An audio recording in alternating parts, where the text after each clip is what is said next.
يا أيها الذين آمنوا إذا نودي للصلاة من يوم الجمعة فاسعوا إلى ذكر الله وذروا البيع ذلكم خير لكم إن كنتم تعلمون. الحمد لله رب العالمين، والصلاة والسلام على سيدنا وحبيبنا محمد وعلى آله وأصحابه أجمعين. ئیمانداران و خواناسانی زۆر بەڕێز، ڕێبازی پێغەمبەران سەلامی خوای پەروەردگار لە هەموویان بێ، ڕێبازی ڕاستەقینەی ژیانێک کە شایستە بێ بە مرۆڤ لە هەموو زەمان و زەمینێکدا. ڕێبازی پێغەمبەران سەلامی خوا لە هەموو پێغەمبەرانی پەروەردگار بێ، ڕێبازی بەختەوەربوونی ژیانی ئەم دنیا و سەرفرازبوونی قیامەتە. یەکێک لە جوانیەکانی ئەم ئیسلامەی ئێمە سوپاس بۆ خوای پەروەردگار بریتیە لەوەی ڕێبازی هەموو پێغەمبەران وەردەگرین. لا نفرق بین ئەحەد من رسله، جیاوازی ناکەین لە نێوان هیچ پێغەمبەرێکی خوای پەروەردگاردا. لە وتاری ڕابردوودا لە خزمەت یەکێک لە پێغەمبەرانی پایە بەرزی خوای پەروەردگاردا بووین کە عیسای کوڕی مەریەمە، سەلامی خوای پەروەردگار لە عیسا و لە مەریەمی خاتون و پاکداوێنی دایکی. لە سوورەتی مەریەم ئاەتی 30 بۆ 31 لە متارەشا وەردەگرین لە خزمەت قورئاندا دەبین. عیسا فەرمووی قال ئینی عەبد الله، خاڵی یەکەم بزانن خەڵکینە بە شانازیەوە بەڕاستی من بەندەی پەروەردگارم. تۆی موسڵمانیش لەسەر ڕێبازی پێغەمبەران بە شانازیەوە لە هەموو شوێنێکە بڵێ موسڵمانم. شانازی بە دینەکەتەوە بکە، بڵێ ئینی عەبد الله، من بۆیە سەربەرزم چونکە بەندەی ئەڵڵام. دووەمیان فەرمووی ئاتانیە الکیتابە، خوای پەروەردگار هەروە وێڵی نەکردوم. ئەگە بتەوێ عەبدوڵڵایەکی ڕاستەقینە بی، خوای پەروەردگار کتێبی بۆ داناوی. پێغەمبەران زۆر بەرز بوون لای خوای پەروەردگار، لەو ئاسمانەوە کتابیان بۆ هاتووە. تۆی موسڵمانیش زۆر بەڕێزی لای خوا، ئەو قورئانەوە بزانە ئەزیزەکەم بە تایبەت خوا بۆ تۆی ناردووە. تۆش زۆر گەورەی حتا دەستت بە کەلامی خواوە بێ. واللهی وا بزانە ئەو قورئانە ڕێک لەلایەن خواوە بۆ تۆ دابەزیوە. ئەو مەصدەرە، ئەوە مەرجەعە. مرۆڤ نابێ مەرجەعی خەڵک بێ، ئەبێ مەصدەر و مەرجەعی هەر هەموومان ذاتی ئەو قورئان خالق بێ کە لەڕێی ئەو قورئانەوە پێوتوین. بگەڕێەوە بۆ هەموو شتەکانی ژیانت بزانە مەرجەعەکە و مەصدەرەکە دەڵێت چیکە قورئانەکەیە، کتابەکەیە لەبەر دەستە. سێمیان وەجەعەلەنی نەبیە، عیسا فەرمووی خوای پەروەردگار منی جێڕاوە بە پێغەمبەر و پەیامبەری خۆی. نەڵێی پێغەمبەرایەتی کۆتایی پێهات، فعلا لە ڕێی وەحی مباشرەوە بە حەزەتی محەممەدی ئەمین صلی الله عليه وسلم کۆتایی بە پێغەمبەرایەتی هات، بەڵام گەیاندنی دین کۆتایی پێ نەهات. تۆش لەسەر ڕێبازی پێغەمبەران بە، تۆش خۆت بە خاوەنی ئەم ئیسلام و ئەم دینی پێغەمبەرانە بزانە، بیگەێنە. گەیاندنی دین ئەمڕۆ زۆر ئاسان بووە. بەخوا لە ڕێی مۆبایلەکەتەوە دەتوانی بانگخوازێک بی بۆ ڕێی خوا، بەخوا خوێندەواریشت نەبێ، تەنانەت نەزانی قورئانیش بخوێنیەوە، دڵ سۆزانە وتارێک بگوازەوە، خوا هەفتەی دەتوانی وتارێک بگوازیتەوە. بەڕێزەکەم لە مەجلیسێکا دادەنیشی ئەو هەموو قسە دنیای و سیاسەت و فڵان و فڵانە دەبیگۆڕە بە بابەتێکی ئیسلامی، بیگۆڕە بە بابەتێکی دینی، بڵێ وەرن باسی خوا بکەین، باسی خۆشەویستی خوا بکەین. واللهی چەندین مامە حاجی پیاوی بەڕێزی وەکو ئەم بەتەمەنانەمان هەیە، من لە مەجلیسا لەگەڵیان دانیشتم، ئینسان بەرەکەتدار دەبێ. ئەگە بشتەوێت لادێ بەم لاولادا دەتێنێتەوە سەر ڕێگا ڕاستەکە، دڵە باز ذیکرێکی خوا بکەین، مامۆستا حەدیسێکمان بۆ بخوێنەوە، بەسەرهاتێکت بیستووە بیجێڕەوە، بڵێ خوا لێت بەزیاد بێ حەمد و سەنا بۆ تۆ لە وڵاتی خۆمان داین، جوانیەکان بخەوە بەرچاو. ئەمە ڕێبازی پێغەمبەرانە، واتە ئامانجدار بژی لە ژیاندا. جا هەر کەسێ ئەم سیانەی هەبوو، قال ئینی عەبد الله ئاتانی الکتاب وجعلنی نەبیە، چوارەمیان ئەم دێڕێ بە شوێن نادێ، وجعلني مباركا أينما كنت. عیسا فەرمووی خوای پەروەردگار جێڕاوەمی بە کەسێکی مبارەک لە هەر جێگا و شوێنێکا بم. خوا جێڕاوەمی سەیری وشەی قورئان کە نەیفەرموو هەر خۆم وام هەر وا دروست بووم، خوا منی وا لێ کردووە بە لوتف و مەرحەمەتی خۆی و بەرەکەتی خۆی کە کەسێکی مبارەک بم. وشەی بەرەکەت یعنی چاکە و پیت و پێز و بەرهەم. وشەی مبارەک واتە ئەو کەسەی ئەم بەرەکەتەی پێیە، کەسێکی بەرەکەتدار، کەسێکی پێزدار، کەسێکی بەرهەمدار. ئێمە لە کوردەواریدا ئەم خەڵکە موسڵمانەی ئێمە سوپاس بۆ خوای پەروەردگار بە خۆشەویستی بۆ ئیسلام و ڕێبازی ئیسلام هەمیشە پیاوانی دینداری خۆشویستووە. هەر کەسێکی بینیوە مامۆستایەکی بەڕێزی ئاینی بووە، شێخ و مشایخێک بووە، بانک خوازێک بووە، منداڵێکی قورئان خوێن بۆ وتوێتی فڵان کەس بەرەکەتدارە، فڵان کەس بەڕاستی پیاوێکی مبارەکە، خۆشەویستووە. بەڵام ئایا ئەم وشەی مبارەکە بەس کۆمەڵە خەڵک دەگرێتەوە؟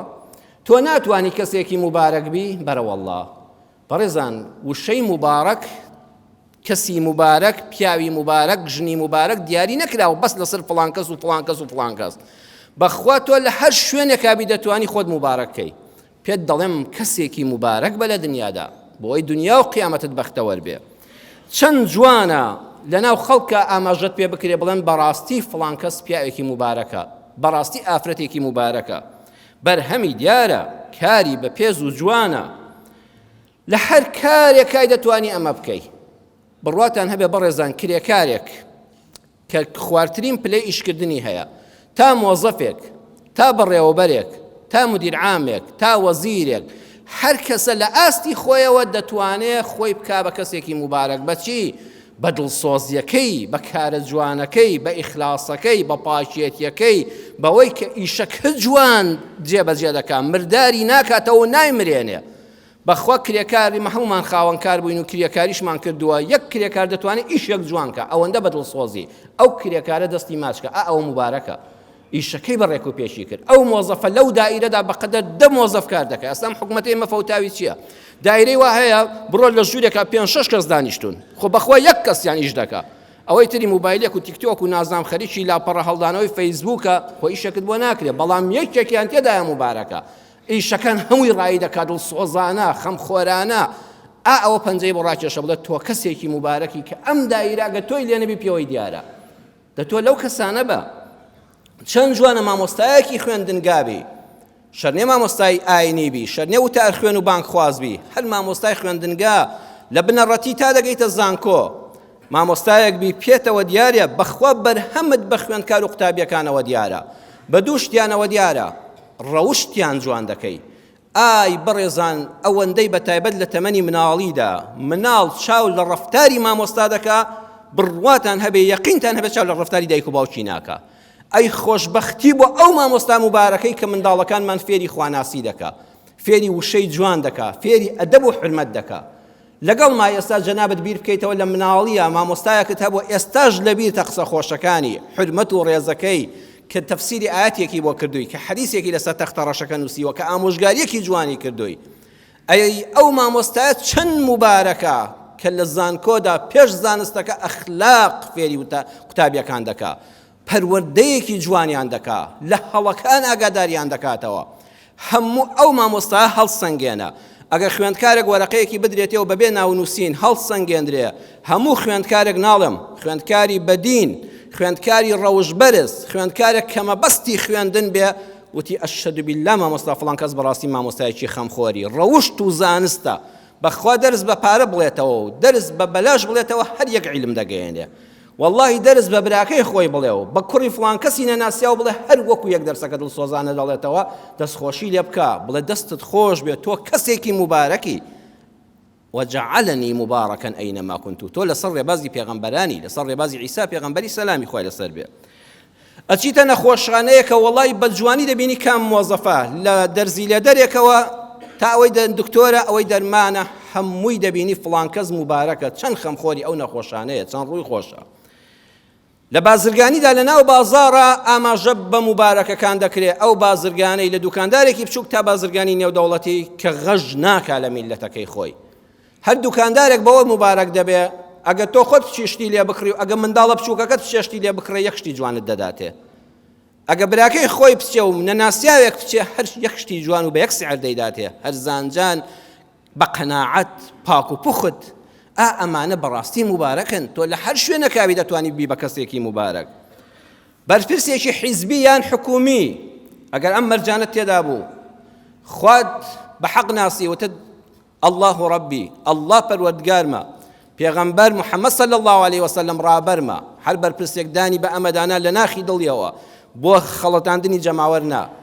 کەسێک بوو نوێژەکانی دەکرد ئامادەی جومعە و جەماعەتی خەڵک دەبوو لە گەڕەکەکەی خۆیدا بەلانی کەم جومعەکانی کەسێک بوو متەکەبیر نەبوو وەکو قەلەشیش خۆی فش نەدەکردەوە بەسەر خەڵکا باڵی فشکاتەوە ئەو پلە بەرزەی هەبوو حەمد و سەنا بۆ خوا خەڵک شایدیان بۆ دا عەرەقی نەدەخواردەوە قومارچی شەوانی ناو قومارخانەکانی مەسوولەکان نەبوو کەسێک بوو دزی نەدەکرد لەو پارانەی کە لە بەردەستایەتی کەسێک بوو گەندەڵ نەبوو کەسێکی داوێن پاک بوو بە دووی سکرتێرەی جواندا نەدەگەڕا پێڕابوێرە لە دوای دەوامەوە کەسێک بوو شەریکە دز نەبوو ئێستا زۆر بەرپرسێ دەڵێ مەلەفم زۆر خاوێنە بەخوا ئەوەی دزی بێ نەمکردووە ڕاست دەکەی کەس زەفەرت پێ نابە بەڵام شەریکە دزی کەسێکی کەی زۆری ئەو سیتی و بەنزین خانەوە ئەوانە بە ناوی کەسێکەوەن بەڵام پارەکەی مەسئولێکە ئەوە شەریکە دزە ئەگەر مەسئولێکی حیزبی و حکومیت بینی ئەوانە بوو شاهدی بدۆ بڵێ خوا ڕەحمی پێکردووی تۆ کەسێکی باشی جا هەر کەسێک بێ بڵێ تۆ پیاوێکی مبارەکی تۆژنێکی مبارەکی لە هەر پۆستێکا بی پێغەمبەری خوا صلی الله علیه وسلم لە سیرەدا هاتووە کە مسلمانان زۆر و زەختیان بۆ هات فەرمووی مەککە بەجێبێڵن تازە تەحمل ناکرێ لو خرجتم إلى أرض الحبشة فإن بها ملكا لا يظلم عنده أحد وهي أرض صدق برپرسی چاک ئەوەیە خۆی ستەم لە خەڵک ناکە حتا دەسەڵاتیشی هەبێ قبوڵی ستەمکردنیش ناکە کەسێ بەرپرسی کۆمەڵی خەڵکە خۆی ستەمیان لێ ناکە قبوڵیش ناکە خەڵک ستەمیان لێ بکە هەر کەسێک دژی ستەم بێ پیاوی چاکە مبارەکە پێغەمبەر صلی الله علیه وسلم فەرمووی کەعبە و پەنا ماڵی خوای گەورە بەجێبێڵن بڕۆن بۆ وڵاتی حەبەشە چونکە پاشایەکی لێ دادپەروەرە کەس لە لای ئەو ستەمی لێ ناکرێ ئەوە ئەرزی ڕازگۆیی و پاچیە مادام لەوێ عەدالەت هەیە مادام دینەکەت بە ئازادی بەڕێوە دەبێت کەس ڕێگری لێ ناکە بڕۆ بۆ لای ئەو چەند خۆشە تۆی بەرپرس ئەوا لە ناو خەڵکە بڵێن فەڵان کەس ئەم سیفەتە جوانانەی هەیە و مبارەکە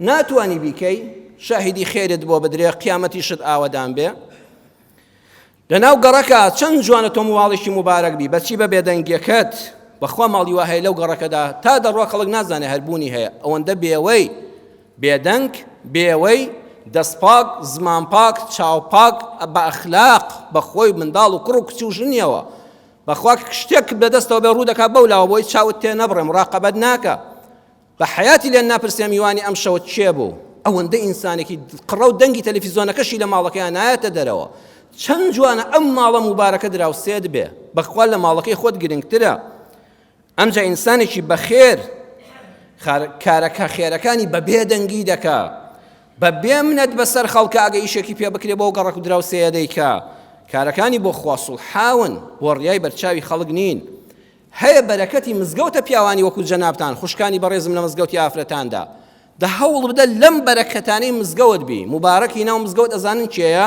ئەو کەسەیە بێدەنگ بەویقار بۆنخۆش جوانپۆش ڕووخۆش خەمخۆر هەر کەسێکت ئاوا بینی بڵێ ئەوە مبارەکی ناو مزگەوتە ئەو مزگەوتەی جوان کردووە جوانتری کردووە خێزانی وا هەیە مبارەکە ڕوو لە هەر گوندێکە لە گەڕەکێکە لە شارێکە ئاوەدانی دەکاتەوە ئێمە عایلەیەکمان هەبووە ئیبراهیم پێغەمبەر هاجەرە خاتوونی خێزانی ئیسماعیلی کوڕی ئەم خێزانە ژن و پیاوێک و منداڵێک لە شیوێکە لە دۆڵی مەککەدا بیوادین غەیری ذی زەرعین بێ ئاو بێ زراعەت وشک و برنگ کە ئەم ماڵە چوونەوێت چۆن ئاوەدان بۆەوە چۆن تا قیامەت بوون بە خێر و بەرەکەت و نەوە لە دوایەوە لیان سوودمەند دەبێ هەموو مرۆڤایەتی دەتوە لەو کەسانە بە ئەگەر چوویتە گەڕەکێک ئاوەدانیت پێوە بێ بەرەکەتت پێوە بێ بەڵام ئەینەما کونت هەموو شەکانی قورئان لەسەریان بوەستن وجعلني مباركا خوا منی کردووە بە مبارەک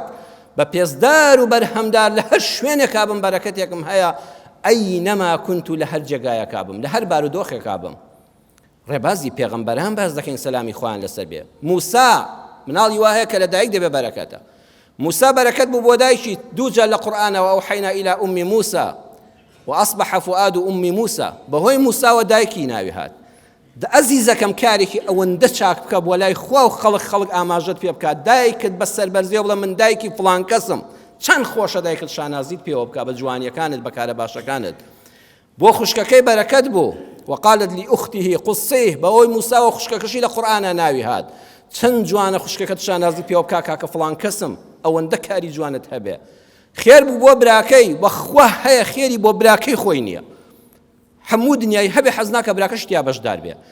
کاتێک کە موسا دەکرێ بە پێغەمبەر یەکسەر هاڕوونی برای لە بیرە. خوای پەروەردگار وەجعل لی وەزیرا من ئەهلی هاڕونە ئەخی، خوایە بە هاڕوونی براشم لەگەڵم بێتە پشت و پەناو یارمەتیمدا لەو کارەدا، خوای بیکە بە پێغەمبەر. الله لەو دڵپاکیە ئەگە خێرێکی ئاوا گەورە بۆ من هەیە خوایە هاڕوونی براشم تیا بەشدار بێ. هو ئەفسەح منی لیسانن، هەیە براکەی خۆی چەند باشتر بێت دانی پێدانانێ، کەچی ئەو دەڵە خوایە ئەو زمانی لە من ڕەوانترە، با ئەویش پاڵپشتم بێ و داوەکە بگەێنێ. بە ئاوا مبارەک بی، مبارەکی بە ئەوە دەبێ ئەگەر ئاوا دڵ و دەروون پاک بووی، جێگەی بووی بە جێگەی شانازی بۆ دایکت بۆ خوشکت بۆ برا بۆ کەس و کارت، وەڵڵاهی تۆ مبارەکی. لە کۆشکی فیرعەون هەبوو بەهۆی مایە هیدایەتی ئاسیا و مؤمینی ئالی فیرعەون، لە هەموو بارودۆخێکا موسا پێغەمبەر سەلامی خوای لەسەر بێ مبارەک بوو.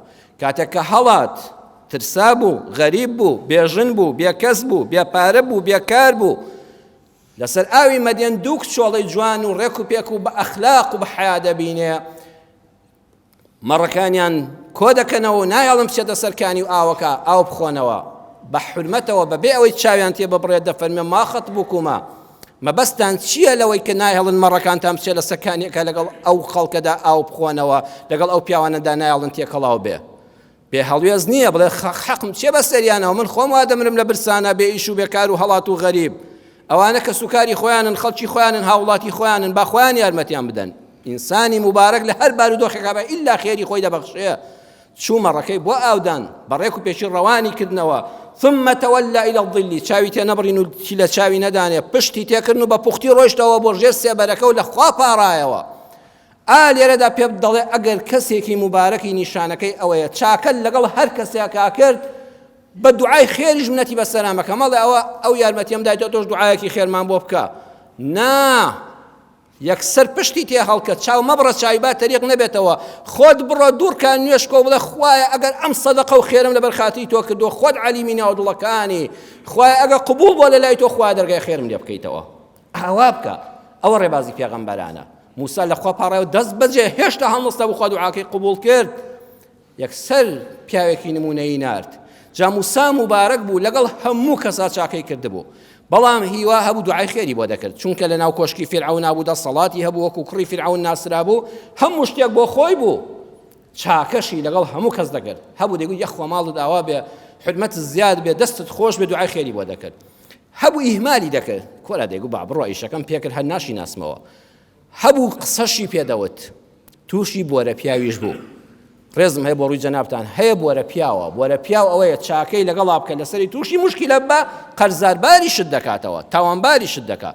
موسا لە ژیانیا تووشی ئەم بۆرە پیاوەش بوو، بە بازاڕا دەگەڕێ کابرایەکی کەسوکاری قەومی خۆی بەنو ئیسرائیل لەگەڵ قیبتیەکی دەستگایەکی بەرپرسی ئەمنی حکومەتی میسری فیرعەونیدا یەخە بە یەخەی یەکتر بوون و دەمە بۆڵیان دروست بۆ کابرا لێی دەدا، وتی موسای خزمم فریام کەوە هاوارە، وەڵاویش چوو یەک بۆکسی لە کابرادا بەنێتەوەی بیخا بە پشتا دەی دوورخاتەوە، ئەم دەسەڵاتدارە لە کۆشکی فیرعەونایە پلەدارە.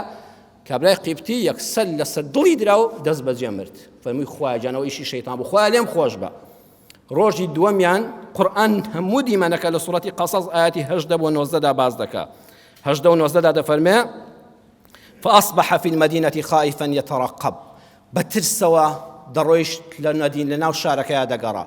جا سبحان الله ئەگە ئاسایش و پۆلیس دەستگای ئەمنی زیرەک بێ بەس بە دموچاوە دەتوانی بزانی داخۆی چێ دەترسێ و چێ شتێک لە خۆیە شک دەبا. ئەو هەموو خەڵکە لە بازاڕا بوون، کەس چێشەی نەبوو. موسا چونکە کارێکی لەدەست قەوما بوو، وەی ئەزانی بە هەموو چاوەکان لی دەڕوانن، بەردەوام ئاوڕی دەدایەوە، یەتەرەقەب، ترس و دڵە ڕاوچەی هەبوو. هەر ئەوە تا بوو خۆی هاواری نەدەکرد کاکە دوێنە کارێکی وام لەدەست قەوماوە. وەڵا ئەوەی زانی دەنگێک بەرز بووەوە، کابرای دوێنێ هاواری کردەوە یەستەسریخ و موسا فریام کەوە دیسان و ئەم پیاوە پەلاماری داوم، دەستگایشکەی ئەمنی قیبتی دیسان پەلاماری کابرای دابوو، شەڕی بوو لەگەڵیا. موسا خوای پەروەردگار سەلامی خۆی بنێ لە ڕەحمەتی خۆی بۆ ئەویش و بۆ هەموو پێغەمبەران، بە دڵە نەرمەکەی دیسان محەبەتی ئەم مەزلومە بینینی ئەو ستەمکارە زاڵمە کە چی بەو بەنو ئیسرائیلانە دەکەن دیسان خۆی بۆ نەژیرە. بەڵام پێی وتی برام ئینەکە لەغەوی مبین، بەڕاستی تۆ پیاوێکی شەڕانگێزی. دەدانیشە کاکە گەت توانای بەڕگشتدا چوونەوەی ئەم زاڵمانە نییە، دە تۆزە خۆت کەنار بگرە، دوێنێ لێیان داوی ئەمڕۆ لێدەن بەیانی لێدەن تۆ کەسێکی شەڕانجێز و بە ئاشکرا نالەباریت پێوە دیارە. بەڵام ڕۆیشت لە کابرای قیبتی بدا و دووری بخاتەوە. کابرای بەنو ئیسرائیلی خزمی خۆی نزیکی خۆی بووەرە پیا و وەی زانی دەچێ لەو دەدا وتی أتريد أن تقتلني كما قتلت نفسا بالأمس إن تريد إلا أن تكون جبارا في الأرض وما تريد أن تكون من المصلحين. هل يكسر هاواری کرد وەی زانی دەچێت لەو دەدا چونکە پێی وتو تۆ کابرایەکی شەڕانگێز و نالەباری باشکرا دیارە کەسێکی خراپی چوو لە دوژمنەکە بدا وەی زانی لەو دەدا یەکسەر هاواری کرد پڕ بە دەنجی خۆی وتی ها عنتر هەی ملهوڕ بە موسا دەتەوێت وەکو کابرای دوێنێ بمکوژی ئەها دوێنەش کابرات کوشت. ئیتر هەموو دام و دەستگاکانی پۆلیس و ئاسایش وەستان ئەوەی دوێنێ کوژرا لەو دەستگا باڵایەدا موسا کوشتوێتی تۆ دەتەوێت خۆت بەسەر خەڵکا بچەسپێنی جاوەرە پیاوەتی لەگەڵ خەڵکی ئاوادا بکە بەخوا تۆش لە ژیانە ڕەم بێت تووشی کەسی وابوو بی بە ناخی دڵ دیفاع لێ کرد بێ بە مادەی و گیرفانی خۆت چاکە لەگەڵا کرد بێ کەچی تۆ مەدباریشت کە بوختانیشت بۆ هەڵبەستێ. موسا ئەم هەموو چاکانی کردووە ئەم مبارەکە تووشی ئەم هەموو خەڵکانە بۆ بەڵام خوا هەمووی بۆ کۆ کردوێتەوە. قەت لە چاکە پەشیمان نەبە عەزیزم ئەمە ڕێبازی پێغەمبەرانە سەلامی خوا لەسەر بێ ئەمە ڕێبازی ژیانە چاکەکانت بسپێرە بەخوا بۆ خۆیان بکە لە ئەو پڕی کاتی کوێ لوتکەی تنگانەیە خوا هەر هەمووت بۆ لێنێتەوە پێشەوە. موسا لەم کاتی هەڵاتن و ژیرفان خاڵی و غەریبێدا زۆر دڵ ناڕەحەتە هیچ ئەنوایەکی لەسەر زەوی نەماوە. لەوێدا خوا هەموو چاکەکانی ڕابردووی بۆ کۆ دەکاتەوە. لەوێدا دەرگای ڕەحمەتی لێ دەکاتەوە سێ شتی پێدەبەخشێ. یەکەمیان کارێکی شەرافمەندانە العەمەل الشەریف ئای چەند خۆشە بەیانیان کە هەستای ئیشێکت هەبێ ئیشەکەش شەرەفمەندانە بێ قەت بە کارەکەی خۆت ناڕازی مەبە بڵێ زۆر ماندووم موچەکەی کەمە لاوازە ئەلحەمدولله کارێکی شەرەفمەندانەت هەیە. موسا بوو بە شوانێکی ئەمین پارەیەکی بەڕێز نانێکی بێمنەت. دووەمیان ئەلمەسکەن الهادێ ئای چەند ڕۆژ ماندووبی ئێوارە کە چوویتەوە ماڵێکی بێکێشە و بێ قڕۆ بڕەوە ماڵە خەزوورێکی بە حورمەت پیاوێکی بە هیممات لە خەزووری نمونەیدا بۆم باسکردن شوعیب چ پیاوێک بوو لەوێدا ماڵێکی هادیئی هەبوو شەو ڕۆژ چەند ماندوو بوو ماڵەکە ئەوەندە خۆش بوو کە دەچۆوە ناویەوە. ئەزەوجەت الڕەضیە ژنێکی هەبوو قەت بە هیچ شتێ ناڕازی نەبوو. ڕۆژە منەتی بەسەرا نەکرد بڵێت تۆ ناخوانی ماڵی باوکمی شوانی باوکمی ئەو ماڵ و خانۆ شەمووی باوکمە پێبەخشیوی قەت ڕۆژە ئەم دەمە بۆڵانەی نەبوو بە هەموو شتێک بە شانازیەوە دەیگوت سوپاس بۆ خوا کە تۆ هاوسەرمی هەر ئەوەی تۆ هاوسەرمی هەموو دنیام هەیە. کەوتی دەڕۆینەوە بۆ سەردانی میسر بۆ لای دایکم و براو خوشکم وتی بەسەر چاوان قاچی تۆ لەکوێ بێ سەری من لەوەیە جا تۆ ژنێکی ئاوال لە ماڵا بێ خوا ئەم سێشتە دادی هیچ ترت دەوێت لە دنیا تخوا هیچی ترت دەوێت کارێکی پخۆت ماڵێکی بێدەنگ و هادی ژنێکی ئاوان ڕێک و پێک خوا لەو تنگانەدا ئەو سێشتەی پێبەخشی تۆڵەی هەموو چاکەکانی بۆ کردەوە چاکە بە فیڕۆ ناچێ. لێرەدا لە کۆتایی وتارەکەدا ئاماژە بە دوو خاڵ دەکەم کە پەیوەستە بەم هەفتانەی ڕابردووەوە. یەکەمیان وەرە گەنج ئاوا پەروەردە بکە لەسەر ڕێبازی ئەم پێغەمبەرانە سەلامی خوای لەسەر بێ وەرە لەسەر ڕێبازی ئەم قورئانە حکمەت دەسەڵات فڵان کەس باوکو دایک قەوم و عەشرەت وەرە گەنجەکانتان لەسەر ئەم ڕێبازە پەروەردەکەن بزانە موسا ئاسا دەچێ یارمەتی کشت دەدا یان پەلامەری دەدا و لێی دەدا بەخوا یارمەتی دەدا بەبێ ئەوەی چاوی بۆ هەڵبڕێ. مەڵک گەنج ژیرفانی بەتاڵە بەڕێ ژیرفان بەتاڵی گەنجانمان پیانەوە دیارە بەڵام وشەیەکی زۆر جوان دێڕێکی جوانم خوێندەوە بە جددی سەرنجی بدەن. جەواهیرلال نەهرۆ دەڵێ ژیرفانی خاڵی ڕێگر نییە لە سەرکەوتنی هیچ گەنجێک بەڵکو ئەوەی ڕێگرە لە سەرکەوتنی گەنجەکانمان لە سەرکەوتنی هەر مرۆڤێک بریتیە لە عەقڵی خاڵی و دڵی وێران. زۆرن ئەوانەی بە ژیرفانی خاڵی خوێندیان و ئێستا کەسانی زۆر پلەدار و گەورەشن و ڕێزداریشن بەڵام پەنا بەخوا کە عەقڵت خاڵی بوو کە دڵت خوێران بوو با هەموو پارەی لە دنیا لە بەردەستا بێ خراپتر دەبێ. گەنج لەسەر ڕێبازی موسا پەروەردەکە بزانە پەلاماری ئافرەت دەدا؟ نە. دووەمیان کژ لە ماڵیش دەچێتە دەرەوە لە ئیسلامی ئەمەدا کە سجن نەکراوە ئەو دوو کچە چونکە باوکیان بێتوانە بوو ناچار بوون ماڵ بەجێ بێڵن و بڕۆن کار بکەن برایان شوانی یعنی مەسئولیەت ئەو پەڕی مەسئولیەتە شوانی هەموو سەروەتەی ئەو باوکە ئەو ماڵە ئەو عایلەیە لە بەردەستی ئەو دوو کچەدا بوو مەڕوو ماڵاتەکە کچ دەتوانێت مەسئولیەتی گەورەی هەبێت لە دەرەوەی ماڵە بەڵام خوا لەناو هەموو مەشهەدەکاندا باسی حیا دەکا على استحياء إن قالت يعني تمشي على استحياء بأدب وحرمته وقصيدك لقل موسى غريب دا بأدب وحرمته الرزق وبرقادا دروي کچە شیرینەکەم خوشکە باشەکەم تۆ تەندورە لە پشتی ئەژنۆ بێ و بە تەمابی لەناو کۆمەڵە گەنجی ژیرفان خاڵی عەقڵ خاڵی دڵوێران و پەلامارن نەدەن ئەمجا کاکی پۆلیس تازە تۆ ئەچی گەنج دەگری و حاکم تۆ حکمی دەدەیت نەبا بە تۆ غەڵەت حاڵی بووی تۆ پەروەردەکەت سەقەتە وەکو بە گەندەڵی و دزی لە وڵاتەدا ژیرفانی گەنجەکانتان خاڵی کرد بەنێرگە لە خان و فلیمی فلان و فلان و فلان و قسە بەتاڵانە